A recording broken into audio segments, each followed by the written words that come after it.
Et donc pour commencer cette soirée, j'appelle tout de suite Guillaume Lucas de Virtisense.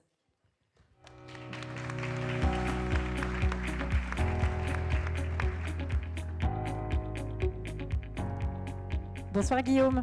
Bonsoir Amandine. C'est vous le premier à débuter. Vous êtes à la tête avec deux associés, donc Xavier Melin et Ludovic Viard de Virtisense, qui est incubé depuis 3 ans à Eurasanté. Le siège social de votre entreprise ainsi que le site de fabrication se situe à Somain. Et la particularité de la création de votre entreprise, c'est que tous les trois vous vous êtes rencontrés en 2019 à Euratechnologie alors que vous étiez chacun en train de travailler sur votre propre projet.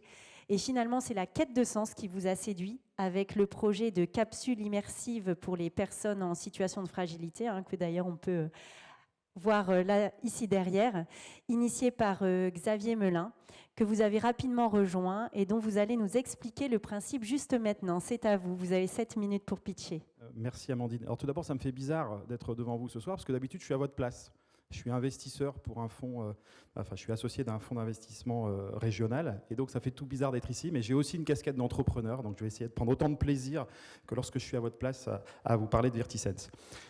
Alors, au même titre que vous, ici, présent dans la salle, vous devez voir la pause estivale avec beaucoup d'envie parce que vous avez besoin de vous ressourcer, de vous aérer l'esprit. Beaucoup de personnes en situation de fragilité, qu'elles soient dans un établissement médico-social ou qu'elles soient à domicile, ces personnes, elles ont aussi besoin de s'évader, de sortir de leur quotidien. Et donc, en tant que cofondateur de Virtisense, je suis fier de vous présenter la téléportation immersive qui apporte du bien-être et de la relaxation à des personnes fragilisées et à leurs aidants. Alors, comme beaucoup d'histoires entrepreneuriales, l'histoire de Virtisense, c'est une histoire avant tout humaine, celle de Xavier, papa de Lilou, qui a voulu, pour sa fille autiste sévère, lui offrir une solution pour la soulager. Parce que Lilou, lorsqu'elle est en crise, ça peut arriver le jour, ça peut arriver la nuit, ça dure des heures, elle crie, elle souffre. Et donc, Xavier, il s'est dit, je ne peux pas la laisser comme ça. Et donc, il y a 10 ans, il s'est lancé dans l'aventure Virtisense.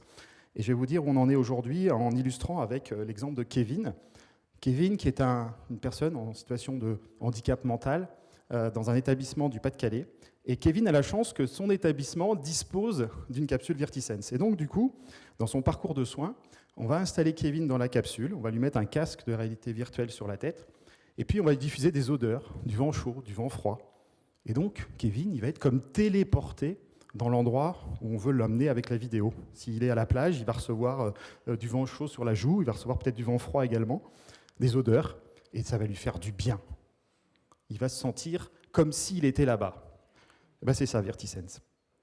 Donc, vous l'aurez compris, on a développé une capsule immersive qui va diffuser des odeurs, du vent chaud, du vent froid, un casque de réalité virtuelle qui lui diffuse des images réelles à 90%, et ces images sont soit en écran plat, comme au cinéma, pour de la relaxation, soit en 360 degrés pour quelque chose d'un peu plus immersif.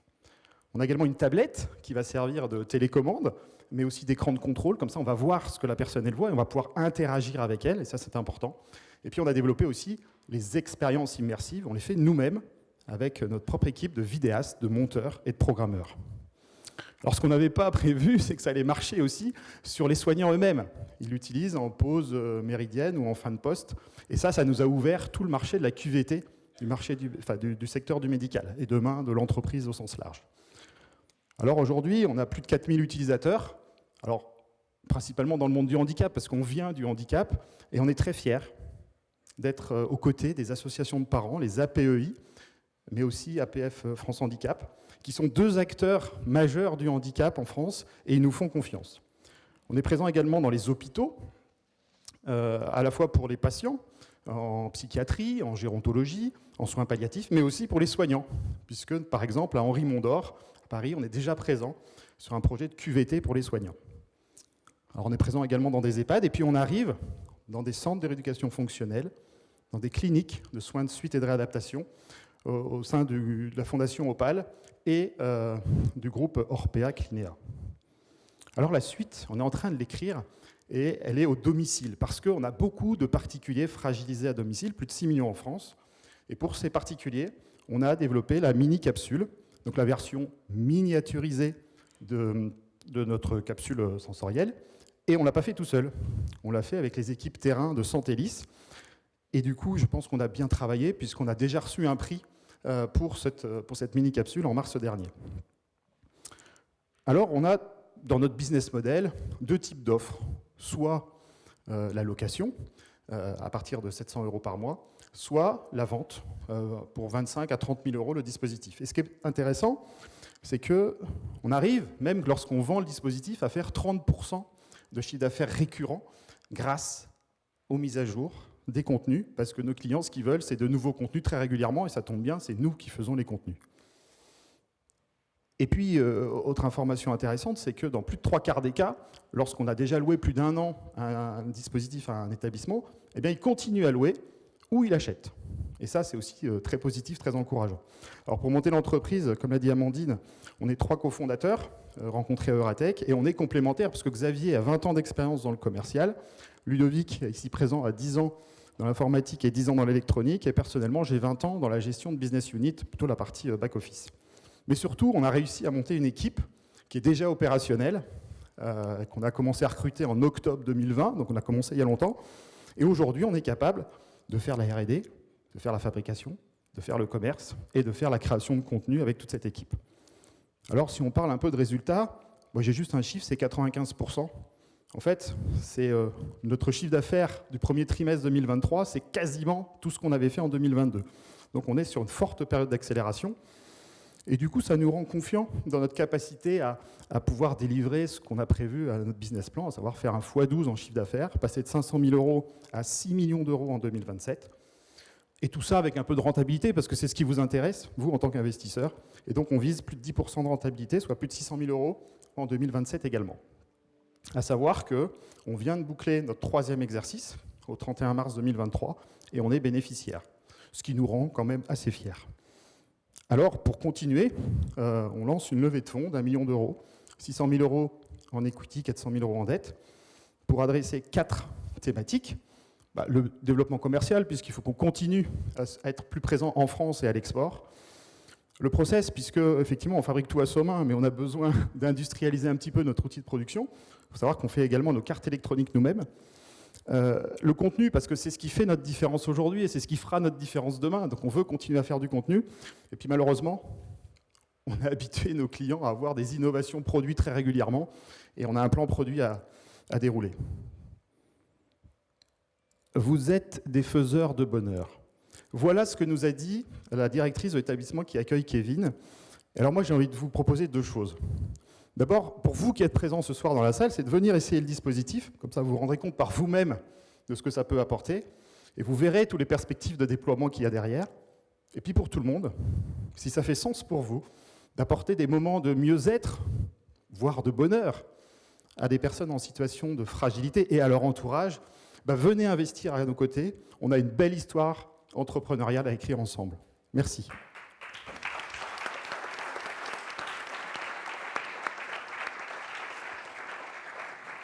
Merci beaucoup Guillaume. N'hésitez pas dans la salle, si vous avez des questions, vous avez un numéro de téléphone sur lequel vous pouvez les adresser et que je pourrai transmettre aux porteurs de projets.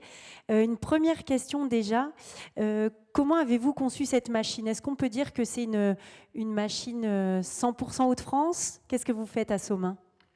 Alors à Somain, effectivement, aujourd'hui on fait quasiment tout puisque on crée nos propres boîtiers avec nos imprimantes 3D. Ludovic a créé la carte électronique et on la fabrique nous-mêmes avec notre propre robot à Somain, dans les locaux de Somain. On fait le câblage électrique, on fait tout ce qui est soudure, on fait la programmation. En gros, on fait tout. Donc effectivement, c'est bien une machine 100% made in Hauts-de-France et on en est fiers. Et l'histoire, c'est qu'en fait, Xavier a tâtonné. Il a d'abord eu plusieurs prototypes et puis un jour, en testant un prototype avec, je me souviens, c'était avec Gaston, dans un EHPAD de Lille. Gaston avait eu un AVC et on s'est aperçu que ça fonctionnait sur Gaston alors qu'on nous avait dit ça ne marchera jamais. Et là, on s'est dit qu'on tenait quelque chose. Et donc, du coup, on a persévéré et on arrive à cette machine ici présente ce soir.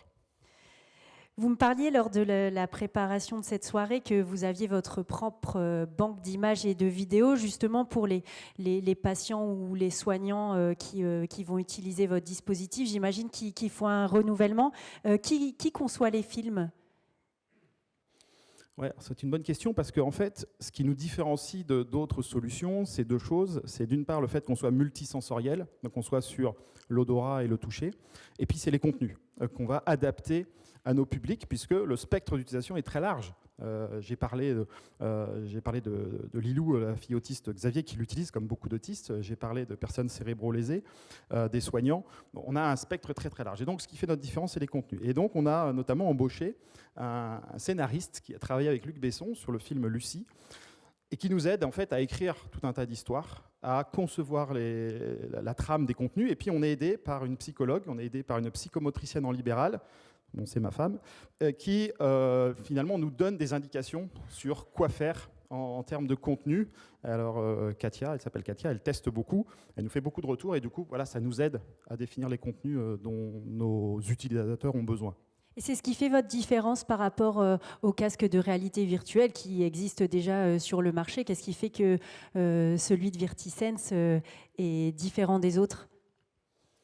Alors le casque, on utilise un casque du marché, j'ai envie de dire, parce qu'on n'a pas envie de s'embêter à créer un casque spécifique. Ce qui effectivement va faire la différence, c'est plusieurs choses. C'est d'abord les contenus qu'on met dedans et qui sont adaptés, j'ai déjà dit. C'est le soft, et là on a de la chance, c'est que Ludovic, encore une fois ici présent dans la salle, a tout développé au niveau de la tablette et au niveau du casque. Et donc on est propriétaire de toute la technologie, et du coup on fait ce qu'on veut, et on a une approche qui est différente des autres. Et puis...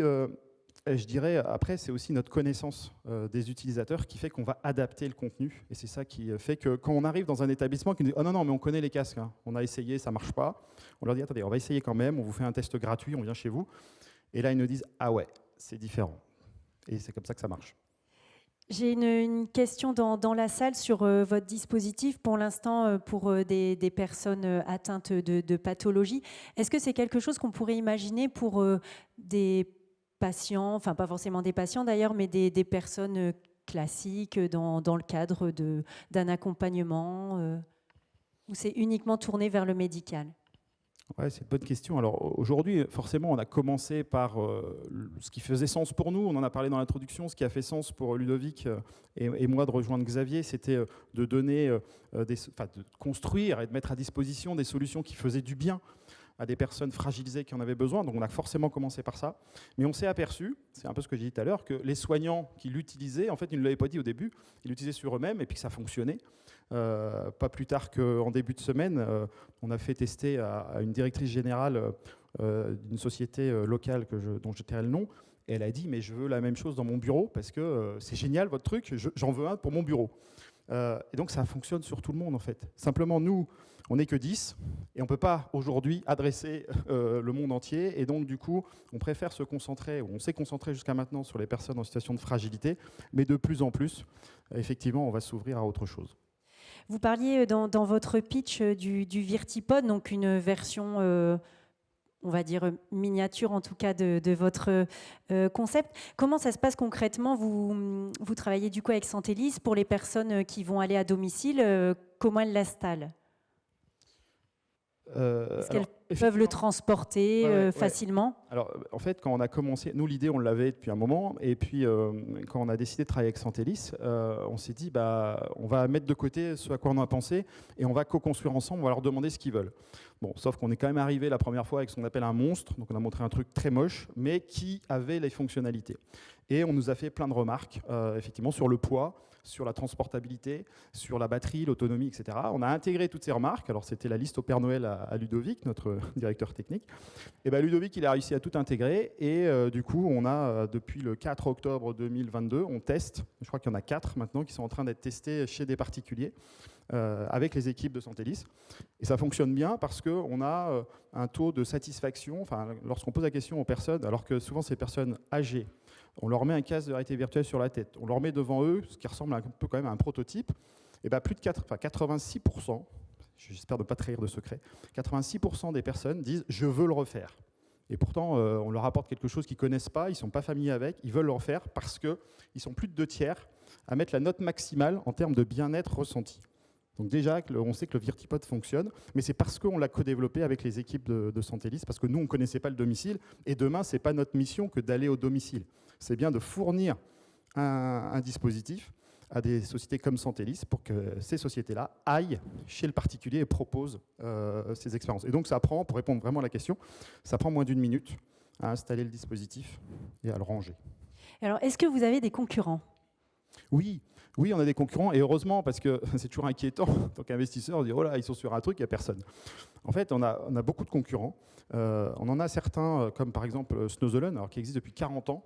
Donc il est installé, on le retrouve partout. Sauf que nous, notre capsule, elle est mobile. Elle va dans les chambres individuelles. Elle prend les ascenseurs. Voilà, et ce que Snowzelen ne fait pas. On a Lumen, on a Filiou, on a Sagesse. On en a plein qui font soit que des casques. Et nous, on apporte le multisensoriel. Et j'espère vous avoir convaincu qu'on a une différence. Et des concurrents qui font exactement comme nous, en fait, on en a identifié un dans le sud de la France, mais il ne fait pas aussi bien que nous. Pas forcément. Mais en tout cas, et c'est aussi rassurant de savoir qu'on n'a pas été les seuls à penser à ce à quoi on a pensé. Maintenant, voilà, notre approche, c'est vraiment de travailler sur les contenus. On a vite identifié que les contenus étaient primordiaux pour faire la différence, donc on investit à fond dessus. Mais j'ai juste une question, ce sera la dernière. Comment vous organisez la maintenance de votre dispositif ? Bien. Aujourd'hui, alors, effectivement, c'est une très bonne question parce qu'au départ, c'était une contrainte. On s'est dit, mince, il va falloir qu'on aille se déplacer chez chacun de nos clients. Ça va nous prendre du temps, ça va nous coûter cher. Surtout qu'on a fait un choix technique, grâce à Ludovic, on s'est dit, on ne va pas mettre de Wi-Fi dans le dispositif. Donc, il n'y a pas de Wi-Fi. Donc, s'il n'y a pas de Wi-Fi, ça veut dire qu'il n'y a pas de téléchargement de contenu à distance. Ça veut dire que c'est nous qui venons amener les contenus chez le client. Là, on s'est dit, on est parti dans un truc de fou. Alors moi, j'ai un passé de 20 ans en logistique, donc j'avais compris que ça allait être compliqué. Mais rapidement, on s'est dit, ça va être une force. Parce que là où nos concurrents viennent une fois, ils s'en vont, comme Tower Tafel, qui est un autre concurrent. Nous, on vient une fois, on forme les équipes, on installe. 4 mois après, on revient. 4 mois après, on revient. Et à chaque fois, en fait, on apporte des nouveautés. Et à chaque fois, on s'assure que nos utilisateurs, alors les accompagnants, les soignants, mais les utilisateurs finaux sont satisfaits. Et alors ce qui est aussi sympa, ce que nous dit Xavier, qui fait beaucoup de mises à jour, il dit mais, des fois c'est les patients, les résidents qui me reconnaissent. Le PDG de la boîte, il est reconnu par des utilisateurs de sa solution parce qu'il a tissé un lien important avec ses utilisateurs, parce que la boîte, elle s'est construite autour de valeurs humaines. Et c'est ce qui a fait sens, je pense, pour Ludovic au départ, c'est ce qui a fait beaucoup de sens pour moi, et on continue là-dessus. Et donc finalement, les mises à jour, oui, c'est du temps, mais c'est une vraie force, parce qu'on nous le dit, nos clients nous le disent. Vous, au moins, vous venez. On vient, on revient, et puis tous les clients sont satisfaits. Je vois stop. Donc merci beaucoup, Guillaume, pour votre pitch. On peut l'applaudir. Merci à vous.